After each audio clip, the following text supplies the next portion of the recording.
Hello, I'm Father Mark Impson, the Roman Catholic priest in Stonehaven.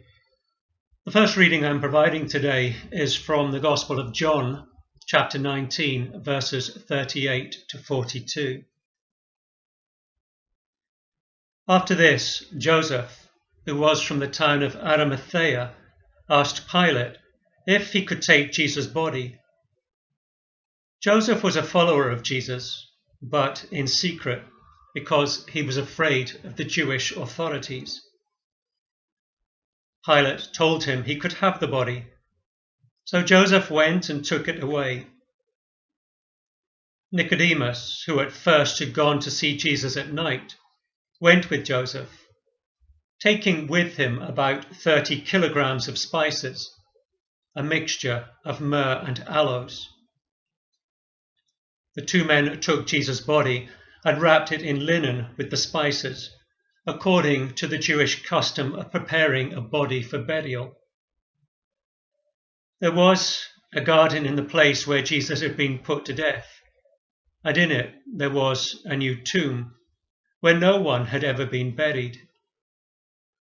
Since it was the day before the Sabbath, and because the tomb was close by, they placed Jesus' body there. The reflection I want to share with you today is not my own. It's a reading from an ancient homily for Holy Saturday. What is happening? Today there is a great silence over the earth, a great silence and stillness. A great silence because the King sleeps.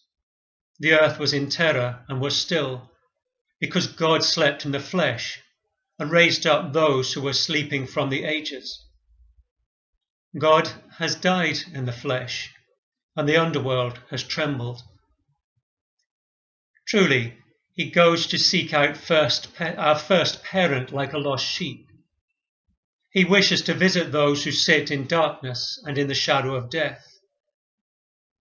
He goes to free the prisoner Adam and his fellow prisoner Eve from their pains, he who is God and Adam's son. The Lord goes into them, holding his victorious weapon, his cross.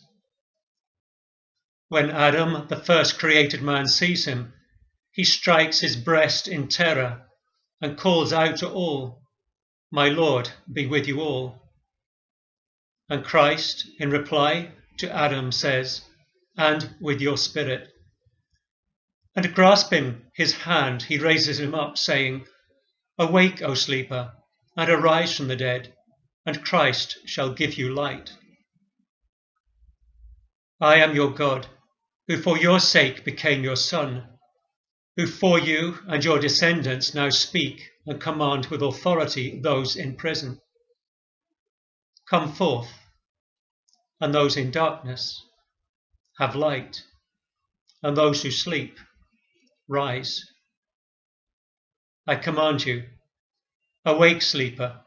I have not made you to be held a prisoner in the underworld. Arise from the dead. I am the life of the dead. Arise, O man, work of my hands. Arise, you who are fashioned in my image. Rise, let us go hence. For you in me and I in you, together we are one undivided person. For you, I your God became your son. For you, I the master took on your form, that of a slave. For you, I whom above the heavens came on earth and under the earth. For you, man, I became as a man without help, free among the dead.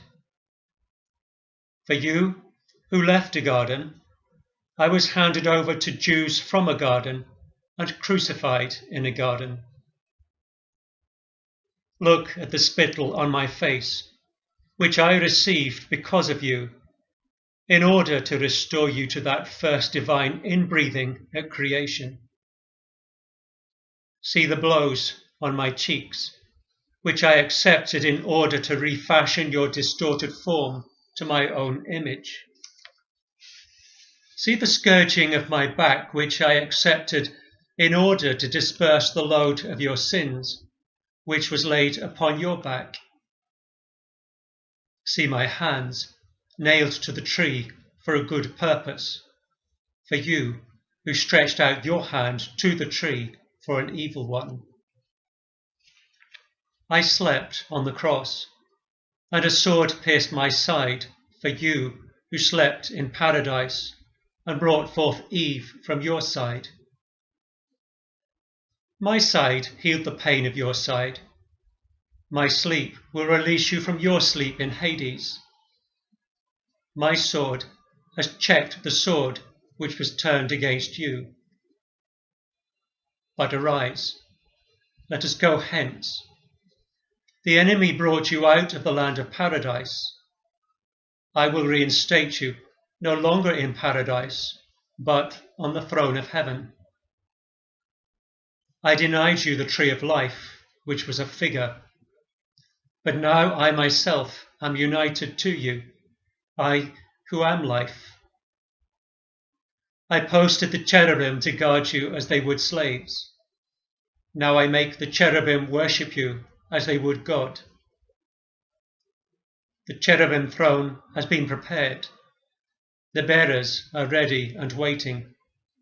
The bridal chamber is in order. The food is provided. The everlasting houses and rooms are in readiness. The treasures of good things have been opened. The kingdom of heaven has been prepared for you before the ages.